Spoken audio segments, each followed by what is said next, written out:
Hello students, today's topic is order and degree of differential equation. अब जैसे हमें ये डिफरेंशियल इक्वेशन दी हुई है, हमें इसमें ऑर्डर और डिग्री फाइंड करनी है। ऑर्डर फाइंड करने के लिए हम चेक करेंगे कि इसमें सबसे हाईएस्ट ऑर्डर डेरिवेटिव कौन सा है। ये हमारे पास सेकंड ऑर्डर डेरिवेटिव है, ये हमारे पास फर्स्ट ऑर्डर डेरिवेटिव है। तो सेकंड ऑर्डर डेरिवेटिव जो हमारी हाईएस्ट ऑर्डर डेरिवेटिव है यही है, ये सेकंड ऑर्डर की है, तो हमारा ऑर्डर भी 2 ही हो गया।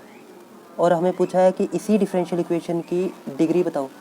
तो हमने क्या करना है कि हमने चेक करना है कि हाईएस्ट ऑर्डर डेरिवेटिव की पावर कितनी है। ये हमारे पास हाईएस्ट ऑर्डर डेरिवेटिव है, तो इसकी पावर कितनी है 1, ये इसकी डिग्री होगी। और एक बात हम ध्यान रखेंगे, जैसे हमारे पास ये इसकी पावर 2 दी हुई है, तो हम इसको डिग्री नहीं लिख देंगे 2।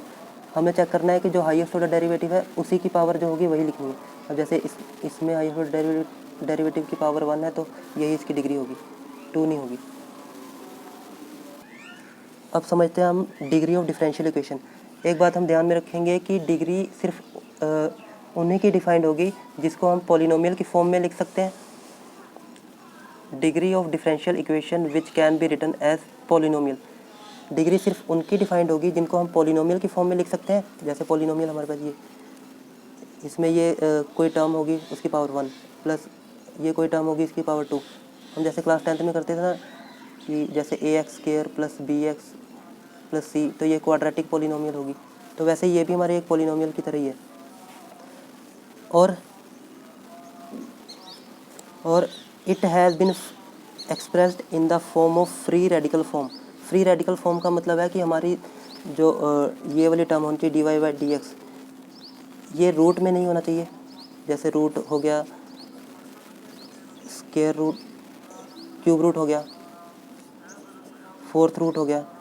तो ऐसी कहीं पे टर्म लिखी होगी डिफरेंशियल इक्वेशन में, तो उसकी डिग्री भी डिफाइंड नहीं होगी।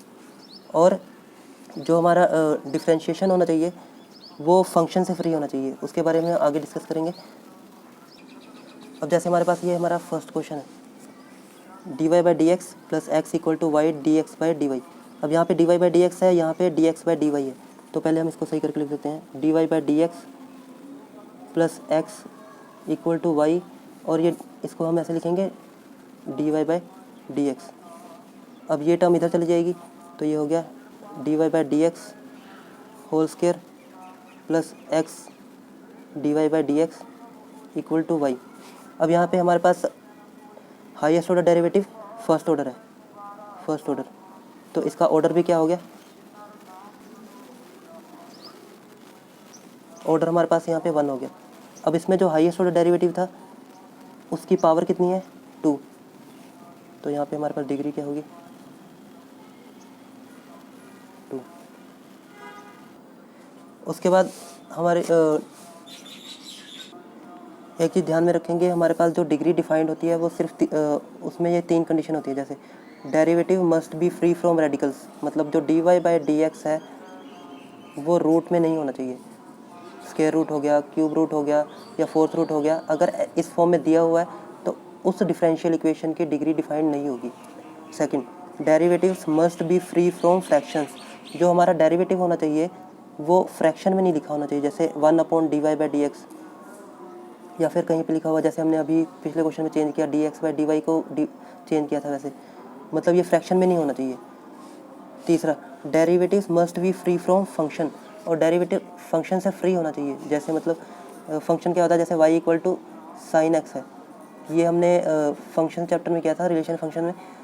तो अगर हमारा डेरिवेटिव ऐसे फंक्शन में इस फॉर्म में लिखा हुआ है, तो मतलब ये जो डेरिवेटिव है फंक्शन के अंदर है, तो ऐसी कहीं पे लिखी हो टर्म तो वहाँ पे भी डिग्री डिफाइन नहीं होगी। जैसे हमारे पास है y इक्वल टू e⁻x, ये फंक्शन होता था, मतलब यहाँ पे हमारा जो डेरिवेटिव है फंक्शन के बीच में ऐसे अटका हुआ है, तो इसकी डिग्री भी डिफाइन नहीं होगी। जो हमारा डेरिवेटिव होना चाहिए वो फंक्शन से फ्री होना चाहिए। ये हमारा next question, find the order and degree of the following differential equation. अब जैसे हमारे पास ये वाली इक्वेशन दी हुई है डिफरेंशियल इक्वेशन, अब हमें देखने में तो लग रहा है कि इसकी डिग्री डिफाइंड नहीं होगी। पहले ऑर्डर देख लेते हैं। ऑर्डर तो यहाँ पे हमारे पास 1 होगा, क्योंकि हाईएस्ट ऑर्डर डेरिवेटिव 1 ही है, dy/dx। अब हमने चेक करना है डिग्री डिफाइंड है या नहीं, तो पहले इसको हम सिंप्लीफाई कर लेते हैं। अगर हम दोनों तरफ log लेंगे तो ये हो गया dy बाई डी एक्स। जब log ले लेंगे तो ये हट जाएगा या dy बाई डी एक्स हो जाएगा।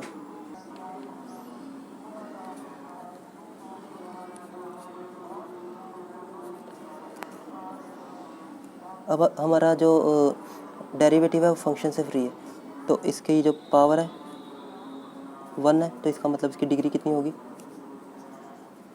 1। इसको हमने ऐसे क्यों चेंज किया, अभी हमने डिस्कस किया था अगर फंक्शन की फॉर्म में लिखा होगा तो उसकी डिग्री डिफाइंड नहीं होती। पहले हमारे पास ये इस फंक्शन की फॉर्म में लिखा हुआ था e की power dy by d x. तो अगर डेरिवेटिव हमारा जो है ऐसे फंक्शन की फॉर्म में लिखा होगा तो उसकी डिग्री डिफाइंड नहीं होगी।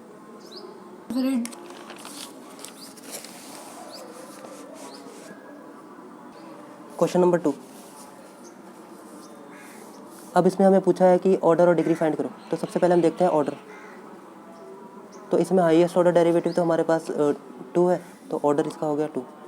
और डिग्री के लिए हम चेक करेंगे कि ये डिफरेंशियल इक्वेशन में कोई जो डेरिवेटिव फंक्शन की फॉर्म में तो नहीं लिखा। तो अब इसमें ये तो ठीक है, यहाँ से भी ठीक है, और यहाँ पे हमारे पास जो dy बाई डी एक्स है वो फंक्शन की फॉर्म में है, मतलब ये फंक्शन के फॉर्म में लिखा हुआ है तो इसकी डिग्री डिफाइंड नहीं होगी।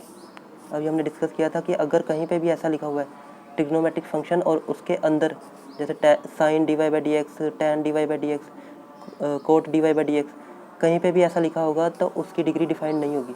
तो यहाँ से हम लिख देंगे डिग्री नॉट डिफाइंड।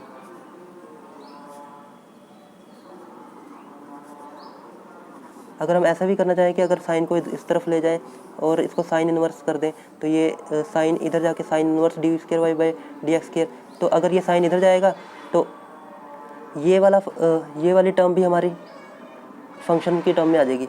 तो यहाँ से भी हमें वही कंडीशन मिलेगी, डिग्री नॉट डिफाइंड। उसके बाद देखते हैं हम थर्ड क्वेश्चन।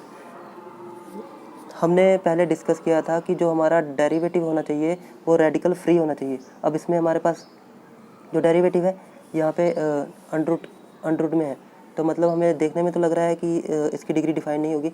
लेकिन अगर हम इसको सिंप्लीफाई करें, जैसे यहाँ dy by d x equal to y d square y upon d x square minus x, अगर दोनों तरफ स्केयर करें, स्केयरिंग बोथ साइड्स, तो स्केयर करेंगे तो यहाँ से तो रूट कैंसिल हो जाएगा। ये हो गया हमारा dy बाई डी एक्स और इसमें whole square y d square y upon d x square minus x का होल स्केयर। तो ये सिंप्लीफाई करेंगे तो हमारे पास सिंपल ऐसा हो जाएगा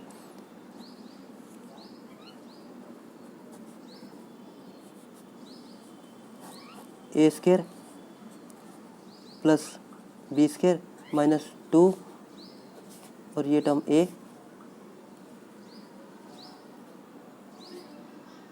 और ये बी। अब इसमें हमारे पास हाईएस्ट ऑर्डर डेरिवेटिव कौन सा है, ये सेकंड ऑर्डर डेरिवेटिव। तो इसका मतलब यहाँ पे ऑर्डर हमारा हो गया 2। अब हम चेक करेंगे कि इसकी पावर क्या है, तो इसकी पावर कितनी है 2, तो यहाँ से डिग्री भी होगी 2। Next question, question number 4। अब इसमें हमारे पास जो डेरिवेटिव है e की power d square y upon d x square, तो हमें फंक्शन की फॉर्म में दिया हुआ है। अब पहले चेक करते हैं कि सिंप्लीफाई हो सकता है या नहीं। तो हम ऐसा करते हैं, इस टर्म को उधर ले जाते हैं, ये हो गया d square y upon d x square हो गया x minus y d y by d x. अगर हम दोनों तरफ लॉग लेते हैं तो ये होगी, इस तरफ से तो ये कैंसिल हो जाएगा d square y upon d x square, और यहाँ पे लॉग लग जाएगा x minus y d y by d x. तो यहाँ पे हमारा जो derivative d y by d x ये फिर से फंक्शन के अंदर आ गया। तो जब फंक्शन के अंदर आ जाए तो यहाँ से तो डिग्री डिफाइंड नहीं होगी, डिग्री नॉट डिफाइंड, क्योंकि हमने अभी डिस्कस किया था अगर हमारा डेरिवेटिव ऐसे फंक्शन की फॉर्म में दिया हुआ है तो उसकी डिग्री डिफाइंड नहीं होती। तो अब यहाँ पे जो हमारा d y by d x है लॉग के साथ फंक्शन की फॉर्म में, तो इसकी डिग्री डिफाइंड नहीं होगी। ऑर्डर हमें पता लग गया देख के, ऑर्डर इसका 2 होगा, ऑर्डर हो गया 2। इसके बाद क्वेश्चन नंबर 5, इसमें तो हमें देख के पता लग रहा है कि इसका ऑर्डर 2 होगा, क्योंकि हाईएस्ट ऑर्डर डेरिवेटिव हमारे पास 2 है।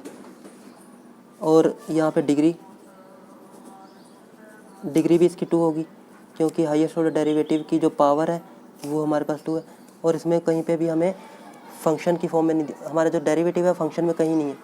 जैसे यहाँ पे साइन वाई है, अगर यहाँ पे ऐसा होता sine d y by d x, तब हम कहते हैं कि इसकी डिग्री डिफाइंड नहीं है, लेकिन ऐसा तो इसमें कुछ नहीं है। जैसे यहाँ पे हमारे पास पावर 2 दी हुई है और यहाँ पे पावर 5 दी हुई है, तो हमें देख के कहीं कभी कन्फ्यूज़न हो सकती है कि शायद इसकी डिग्री 5 हो, लेकिन हमने क्या करना है, हमने चेक करना है इसमें सबसे हाईएस्ट डेरिवेटिव कौन सा है। हाईएस्ट डेरिवेटिव ये है, तो इसी की पावर जो होगी वही डिग्री होगी। तो इसकी पावर 2 है, तो इसकी डिग्री भी 2 होगी। नेक्स्ट क्वेश्चन, अब यहाँ पे हमारे पास ये एक डिफरेंशियल इक्वेशन दी हुई है, तो यहाँ पे हाईएस्ट ऑर्डर डेरिवेटिव तो 2 है, तो यहाँ से ऑर्डर हमारा आ गया 2। अब चेक करेंगे डिग्री, तो पहले हम चेक कर लेते हैं कि डिग्री डिफरेंशियल इक्वेशन जो हमें दी हुई है फंक्शन की टर्म या रेडिकल की टर्म में तो नहीं दी हुई है, तो इसमें कोई रेडिकल नहीं है, मतलब रूट की फॉर्म में नहीं है। और चेक करते हैं कि फंक्शन की फॉर्म में भी, तो यहाँ पे फंक्शन भी नहीं प्रेजेंट, हमारा जो डेरिवेटिव है फंक्शन में भी नहीं, फंक्शन के अंदर भी नहीं है। तो ये सिंपल है, यहाँ से हम चेक कर के देख सकते हैं कि हमारी जो डिग्री होगी, इसी की जो पावर होगी 3, वही हमारी डिग्री होगी।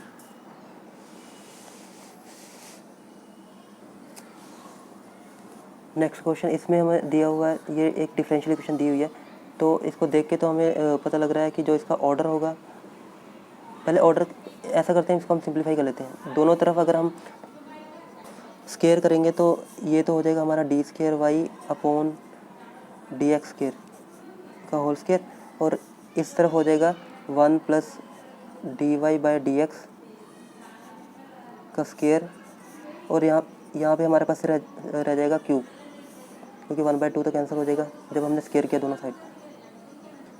अब यहाँ पे हमारे पास हाईएस्ट ऑर्डर डेरिवेटिव कौन सा है, ये, तो ऑर्डर इसका हो गया 2, और डिग्री जो इसी की होल पावर है 2, ये इसकी डिग्री होगी। उसके बाद क्वेश्चन, अब हमारे पास क्वेश्चन नंबर जो 8 है, find the order of differential equation of family of curves y equal to mx plus c. हमें एक कार्टेशियन इक्वेशन दी हुई है और हमें इसमें बोला है कि m and c are arbitrary constant. ये हमारे पास है Cartesian equation y equal to mx plus c. यहाँ पे हमारे पास m और c आर्बिट्रेरी कांस्टेंट है।